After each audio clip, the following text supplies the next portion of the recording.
ভগবান শিবের বরযাত্রী আসলে মাতা পার্বতীর সখীরা মহাদেবকে দরজায় আটকে রেখে শগুন চাইতে থাকে। তখন মহাদেব তার গলার মুন্ডমালা দিতে চান। সখীরা বলেন, মহাদেব, এটা তো আপনার ভক্তরা ভালোবেসে আপনাকে দিয়েছে, এমন কিছু দিন যেটা আপনার নিজের।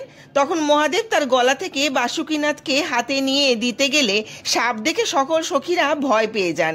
ঠিক সেই সময় নিজের জামাইয়ের এমন ভয়ঙ্কর রূপ দেখে রানী ময়নাবতী মাথা ঘুরে পড়ে যান। তখন মা পার্বতী মহাদেবকে সুসজ্জিত হতে বলেন। মহাদেব রাজি হয়ে যান, কিন্তু মাতা পার্বতীর কাছে শর্ত রাখেন যেন তিনি নিজের হাতে মহাদেবকে খাইয়ে দেন। মহাদেব যখন তার সুন্দর রূপ নিয়ে আসেন তখন রানী ময়নাবতী মহাদেবকে ভোজন করতে দেন। মহাদেব মায়ার বলে সমস্ত ভোজন শেষ করে দেন, যার কারণে মহাদেবের খিদে শান্ত হয় না। এখন এই কথা মা পার্বতী জানতে পারলেন, তখন তিনি হাসতে থাকেন এবং মহাদেবের কাছে গিয়ে নিজের হাতে খাইয়ে দেন।